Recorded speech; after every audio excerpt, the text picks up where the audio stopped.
The 20th, 2017, and we're here to talk with Woody Freeman, who was in the Navy towards the end of World War II, and we're going to have a little conversation with him today about his experiences at that time.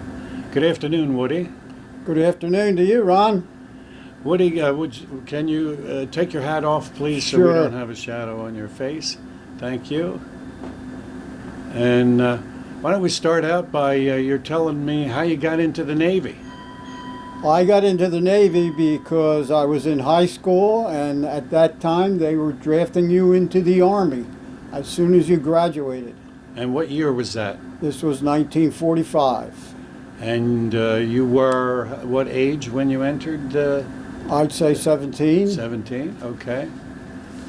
So you enlisted, and where did they send you first? First they sent me to boot camp in New York at Sampson, and I was there for 10 or 12 weeks. Sampson, New York? Sampson, New York. It's on the Finger Lakes. Okay. And what time of year was it? Was it winter, summer? That was in April. April. That's not too bad. Spring? Well, it was pretty cold rowing on the lake. Ah, yeah, some of those lakes can be cold even in the spring. Okay, and what do you remember about boot camp? Anything? Well, yeah, they taught me how to watch the clothesline. Okay, that's very You useful. could stand out. Even in the rain, you could stand and watch the clothesline. There'd be nothing on it, but that's one of the things they taught me. What else did they teach you? Well, they taught me, I would say, how to row with 8 other people in a boat. We rowed together. What size boat was it? Well, it was big enough to hold 8 people. Okay. I don't really remember. That's close enough. But I guess they taught me how to swim. I did know how to swim, but they said I have to swim the whole pool, all around the pool. Well, 3/4 of the way around, my nose started to bleed. And they told me, get out, get out. Well, if you didn't get all the way around, you had to come back and take lessons. So I said, to hell with that, I'm going to keep on going. And I did, and I finished, and I guess that taught me to don't stop when they say don't stop. But anyway, it worked out fine. Okay. All right, so you finished boot camp now. Where from there? From there, I went to, with about 8 other guys, to New Orleans. We were assigned a ship that was in the river when we got there. How'd you travel to New Orleans? By train? Train, yes, and then from train by bus to the pier. When we got to the pier, the ship was in the middle of the river. And the guys are all laughing at us because we're in the Navy bus and they know we're supposed to be on the ship. And somebody hollered and said, you'll have to wait till we come back. So they laughed and left. Well, they weren't back for 2 weeks. We had Liberty in New Orleans every night for 2 weeks. I think we had the last laugh. I'll say you did. Did you have any work to do during the day while you were during those 2 weeks? No, we didn't. No. We goofed off the whole time. It's where I learned to love grits. Chow wasn't bad at all. What was the name of the ship? USS Grant. Grant. Grant. And what ship type? It was an old German luxury liner that we were using to transport troops. This ship had cabins where the officers would bring their families, and we did a few runs in, I'd say before we went through the canal. We went back and forth from New Orleans to Puerto Rico and a couple of the other islands. From there, we went through the Panama Canal. That's where I learned to paint in the rain. You could take a rag and wipe the rain off and quick put paint down. And then 2 weeks later, you could come back and paint it again because half the paint be gone. But Another educational triumph. a big educational triumph was from going to a lookout, which I was. I was a seaman, but you had to stand watches on the bridge as a lookout. One day, about a day from San Francisco, I went up, and the OD, officer of the deck, says, take the wheel. I said, wait a minute, I'm a lookout. I said, take the wheel. So I go over to the helmsman, and he's looking at me like, where did you come from, you know? And I'd never seen him before. He never saw me. I said, I'm your relief. He looked, he says, you are?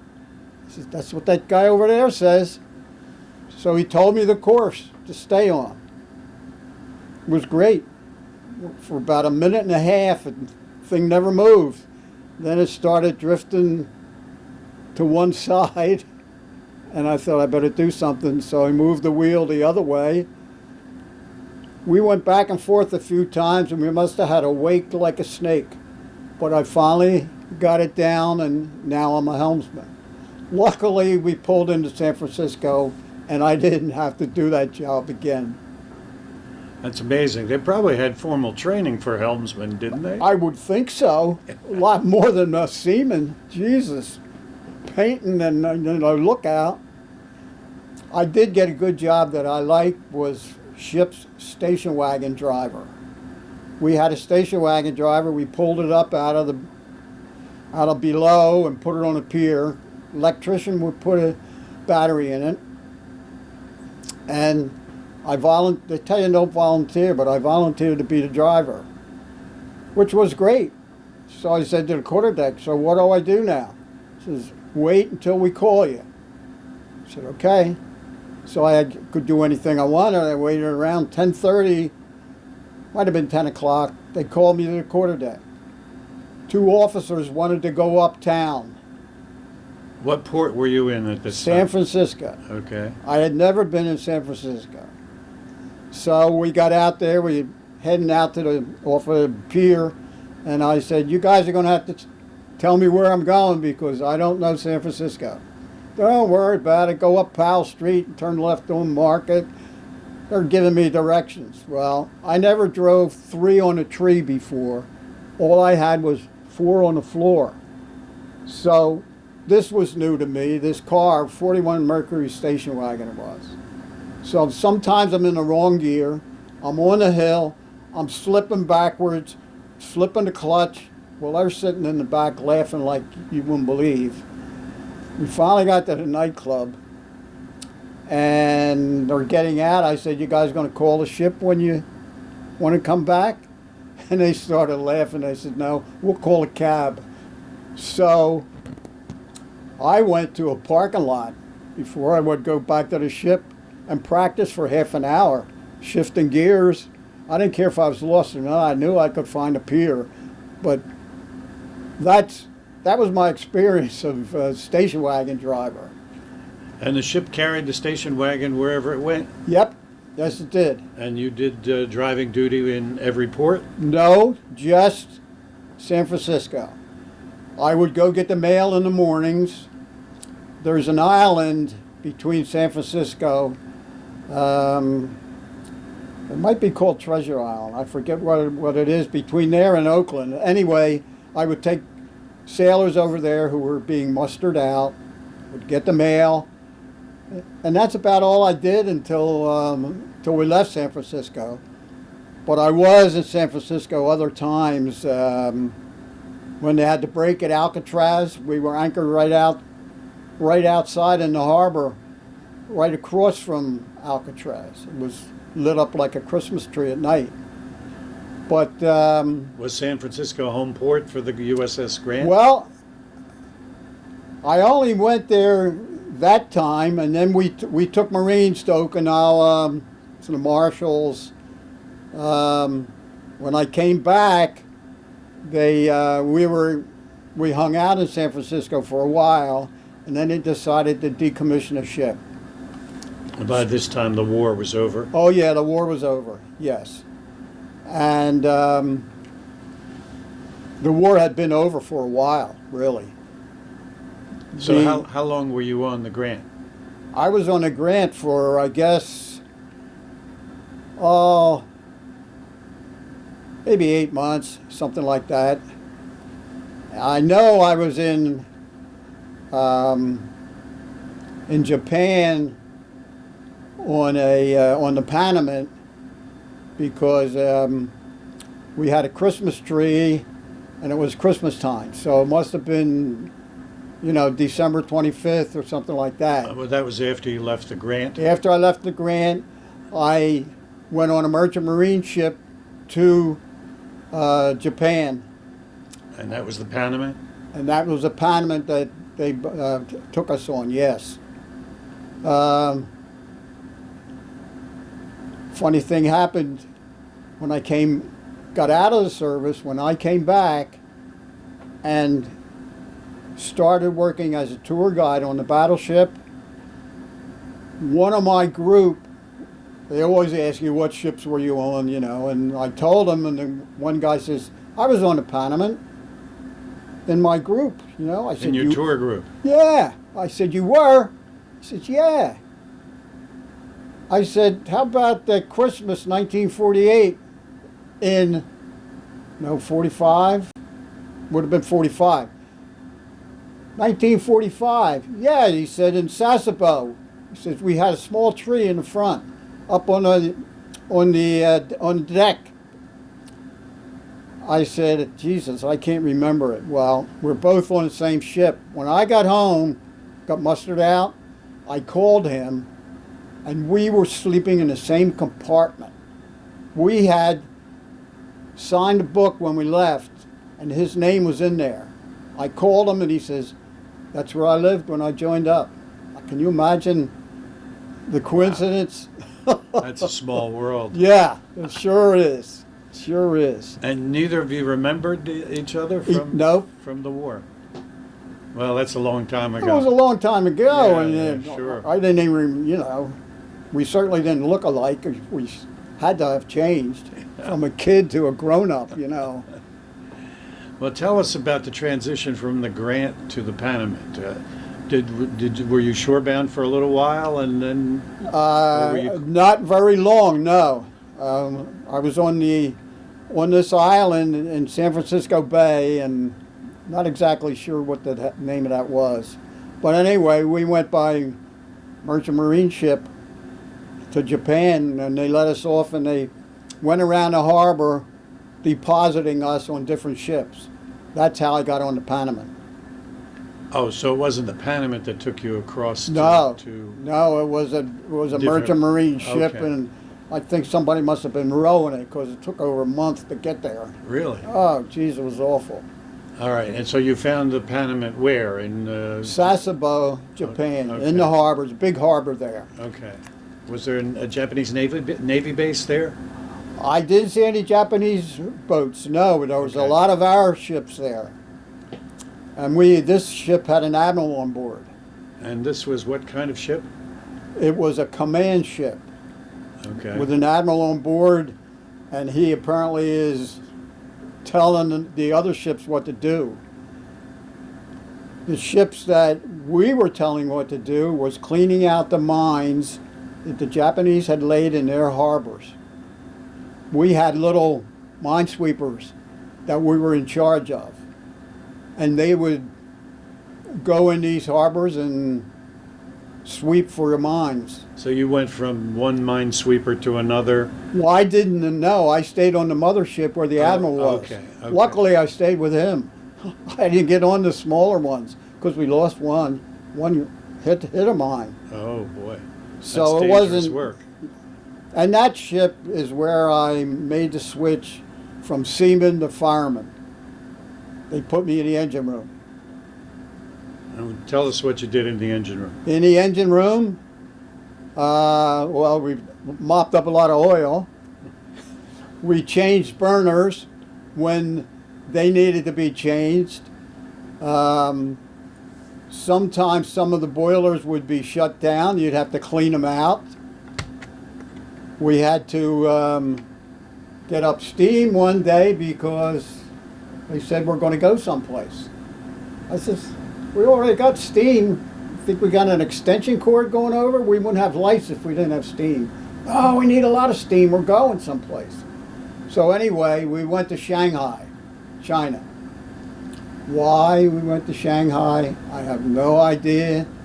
Unless the admiral wanted to go shopping or something, I don't know. Did you discharge any passengers or pick up No, any? no. We just anchored there and we stayed long enough so that every shift had liberty. Everybody got liberty, then we left. I don't know. I still don't know why we went there. So tell us about Liberty in Shanghai. What was it like? Liberty in Shanghai was like riding around in a rickshaw for $1 all day long. There was a good restaurant there that some of the salty guys or older men knew about or knew the chain or whatever. We did have a good meal, a good dinner, and there were other things that we really did that most people won't talk about when you're on Liberty. But we had a good time. Tourist sites, right? Yes. And how long were you in Shanghai?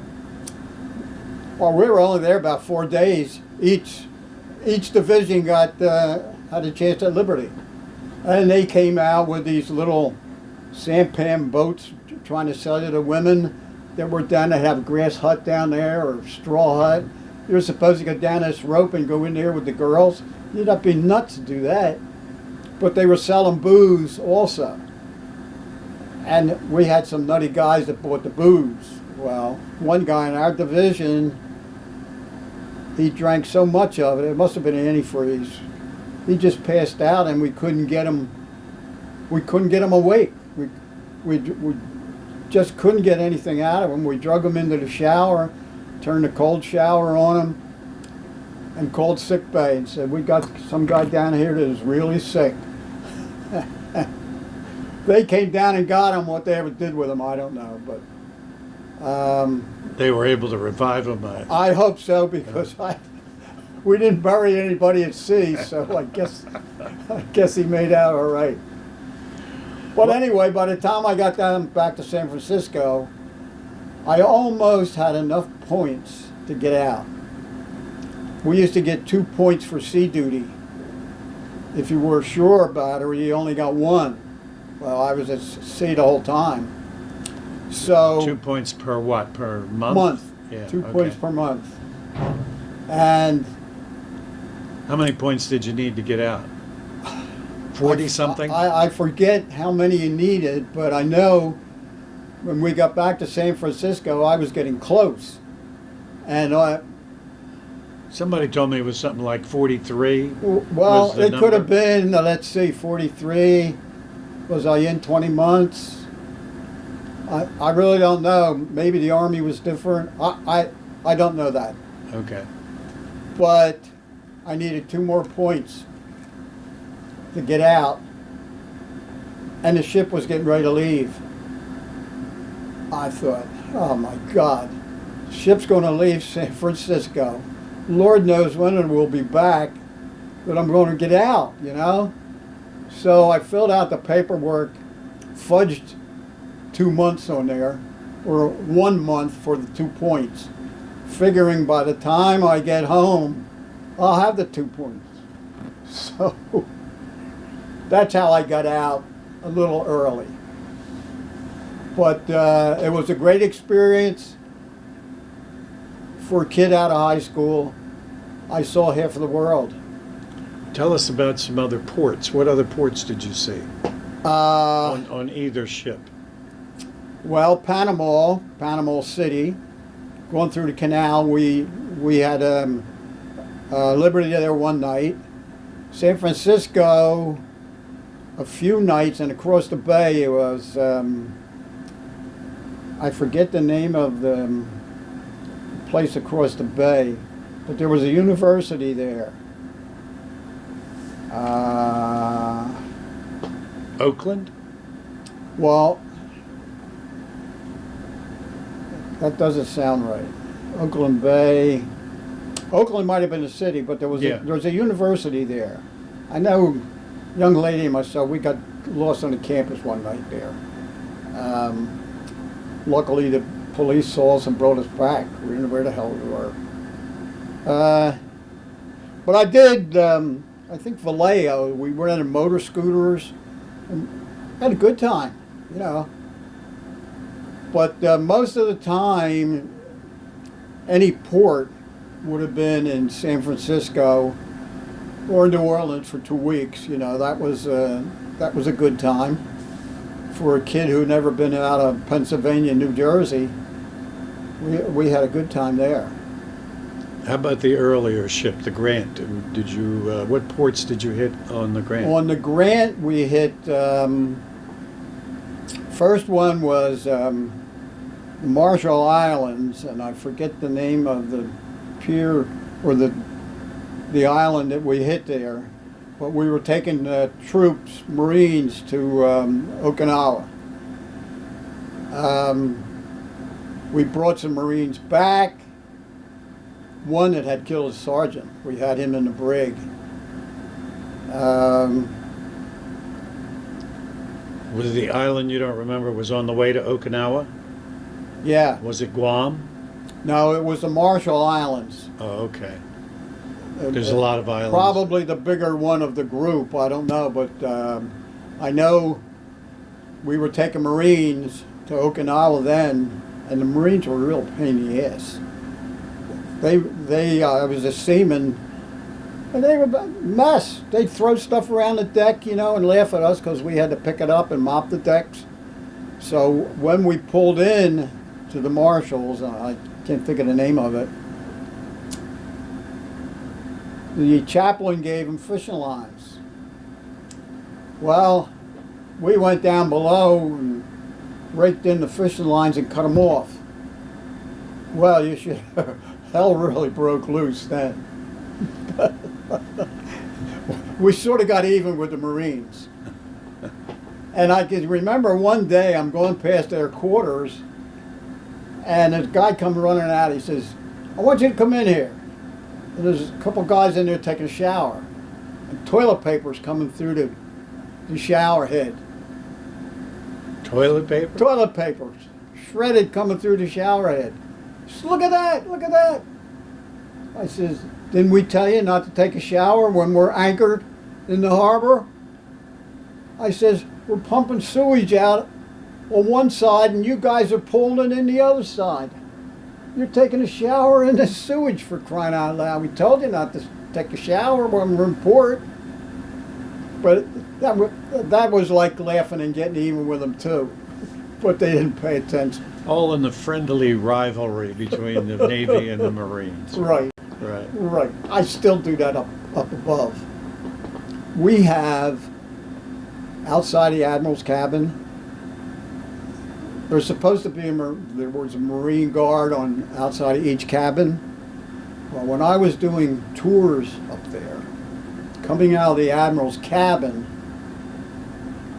I would go past this spot, which I would say, "Geez, the Marine always stood here," and then I'd sort of hesitate and say, "And he's still standing there." Well, when the group would come and look in this little cutout thing, up at the top it says, "Dumbwaiter." It was just, I would always check and make sure I didn't have any hostile Marines with me.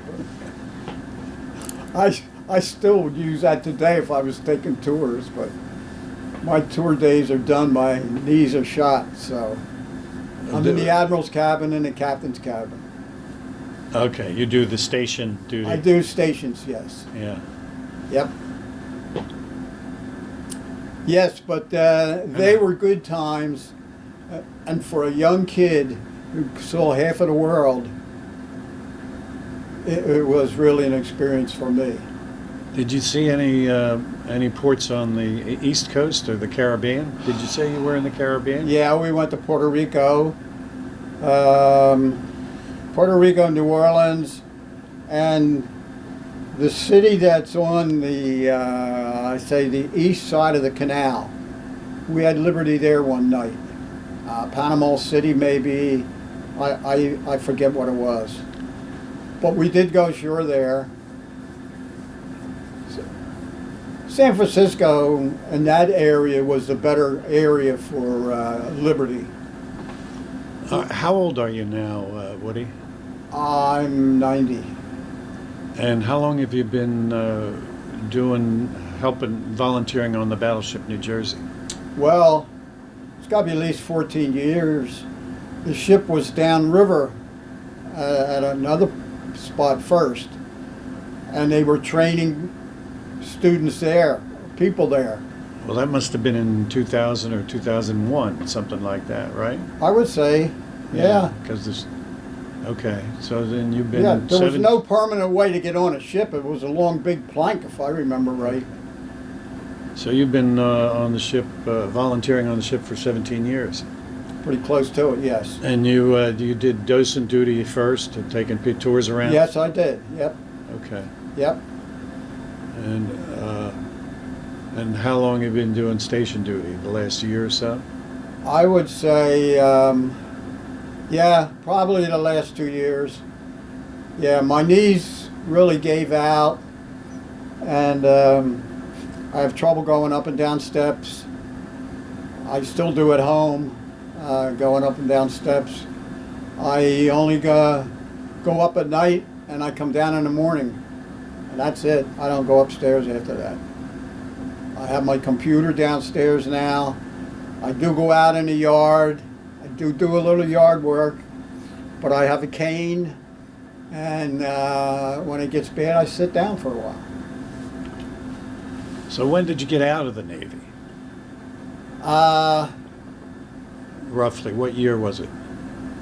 Well, I went in 45 and got out in 46. 46. Yes. Yeah, luckily with the sea duty, I got 2 points every month. Right. So my time really mounted up quickly. So then you came back to New Jersey after you left the Navy? Oh yes, yeah, yep. I've been in New Jersey ever since. And you married? I am married, and we've had 4 children. We have 4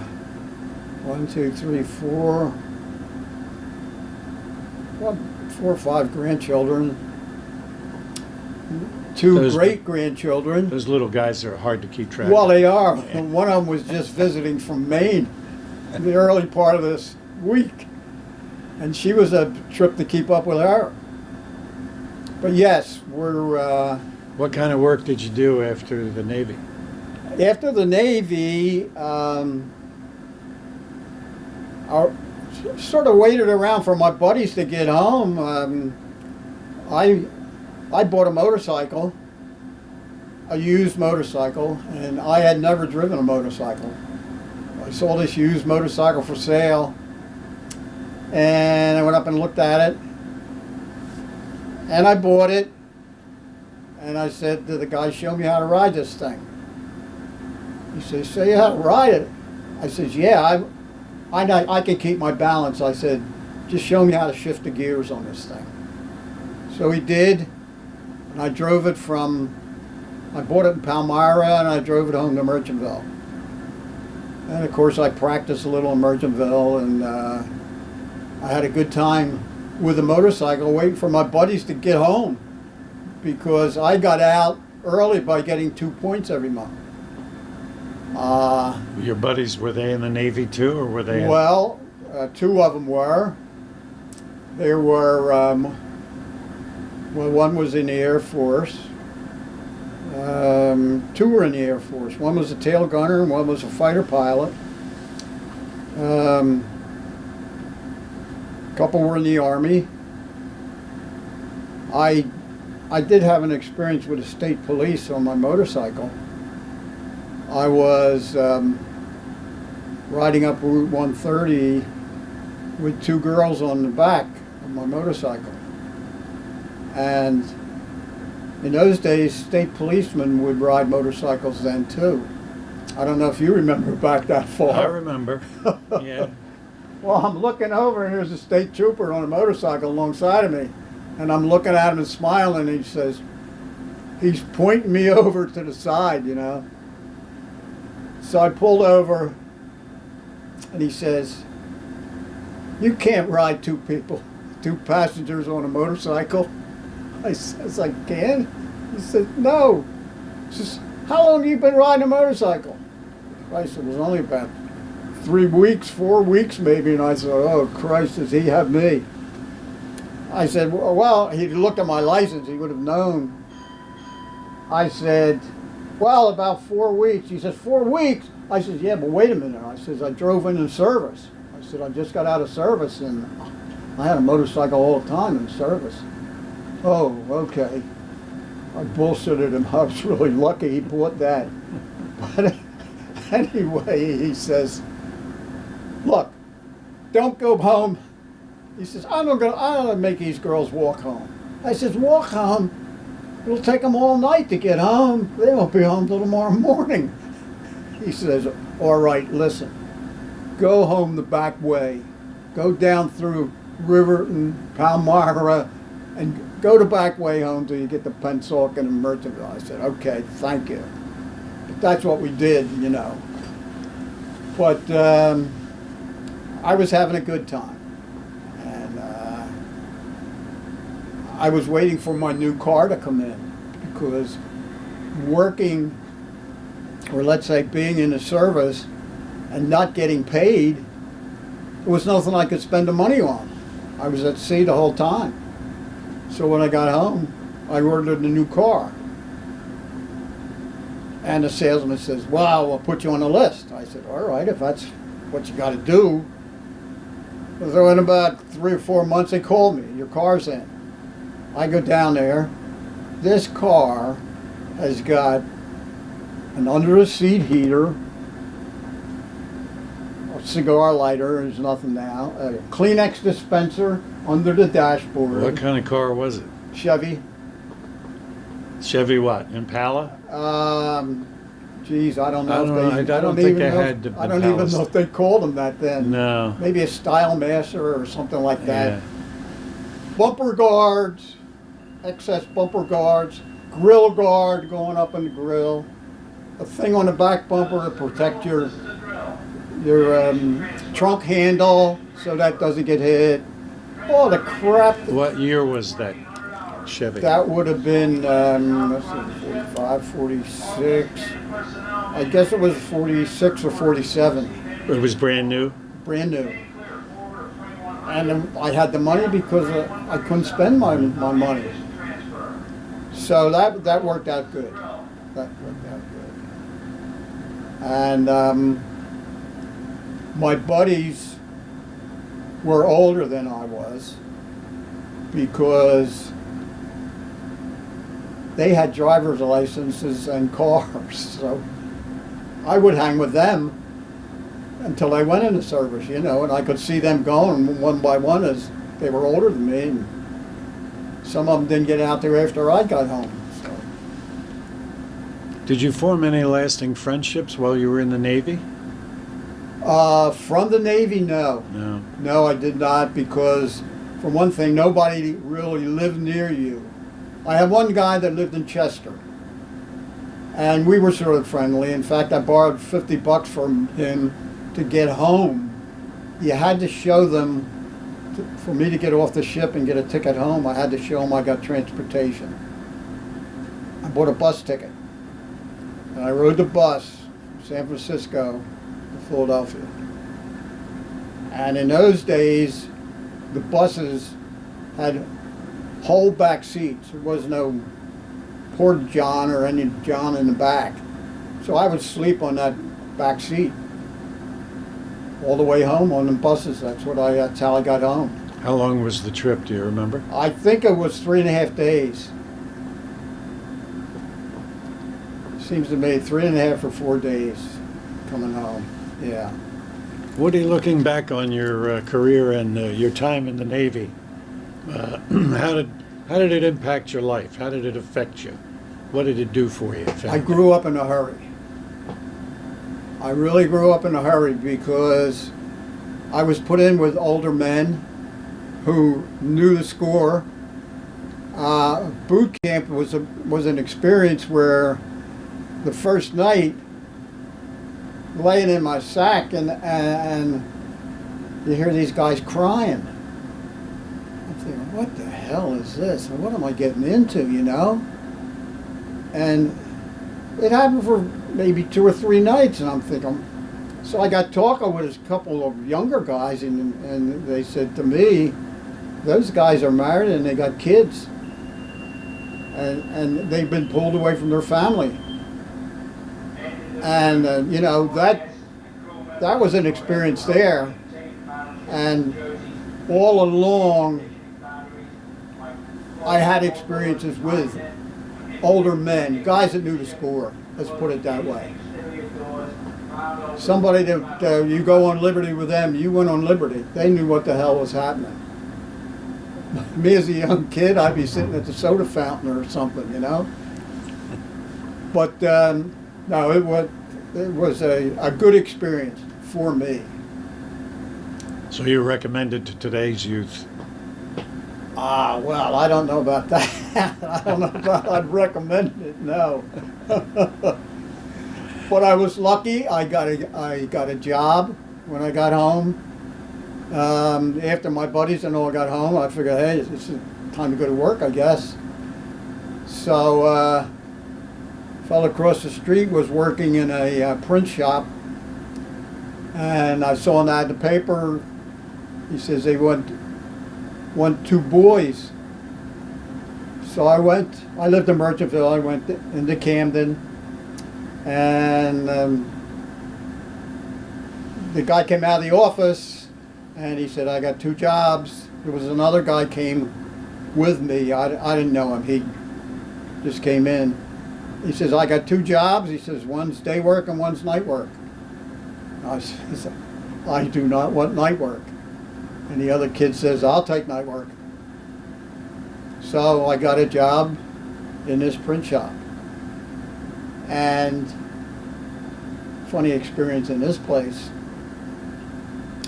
I was getting $20 a week from severance and being a veteran.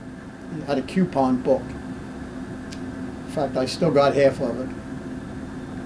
And I started for $22 a week. I was getting 20, doing nothing. But I had to do something. I was getting tired of doing nothing. So it was a pretty large printing press. And they put me on this press, showed me how to do everything. And next week I got $24. This is strange, you know. Next week, 26. Some screwy here. So I went in the office to the bookkeeper. His name was Mr. Duke. I can remember him. He said, what's the matter, kid? I said, Mr. Duke, I said, every week you're giving me $2 more of my pay. He says, so long as I don't give you any less, don't come in this office anymore. I said, okay with me. I never went in again. What the hell with that? So how long did it keep increasing? Well, until I caught up with the guys that had already been there. Oh, okay. You know what I mean? And I don't know what they were making. They could have been making $40 a week. You know, I don't know. But anyway, I was very lucky. I guess you could say I was a fast learner because I didn't have any trouble being a helper on this press. It was a big press. We ran stuff as big as that "We Want You" sign there. That's how big the sheet of paper was. And the guy that I worked with, he taught me a lot. And as far as production goes, we would race the boss's son, who had the press next to us, and his son press, and we could outproduce him. So we could do that just to show them up, you know. Let's do this, you know, that. But Woody, you sound like you're a troublemaker. Well, well, we had a good time, and you know, I didn't mind going to work at all. And Did you stay in the printing industry? I did. I wound up teaching printing at a union school Really? in Philadelphia. Yes. It's amazing. Yep. Any other stories about the Navy you want to tell us that we didn't cover? Well, I guess there's one. They taught me at boot camp how to watch the clothesline. Did I tell you that story? Yeah, you mentioned that at the beginning. Well, did I tell you about New Orleans when I went to get my clothes and they were gone? No, tell us about that. Well, You went to get your clothes where? from the clothesline. Oh, on the ship? No, and while we were in Liberty and waiting for the ship to come back, Okay. I go to get my clothes. This one day we washed, went to get my clothes and they're gone. I said, well, Dan, they told me to watch the clothesline. Somebody must not have been watching them last night. But anyway, I just went down the line looking for my size. I figured I'd find something my size, I'm taking them, which I did. I took them. Ship came in. We got to San Francisco before I got a chance to wear them. I put them on, and they were tailor-made. Nice bell bottoms on the back, and they were whites, and they were great. So somebody was watching the clothesline, but I was glad I was able to pick some clothes off of it because at least I got better than mine.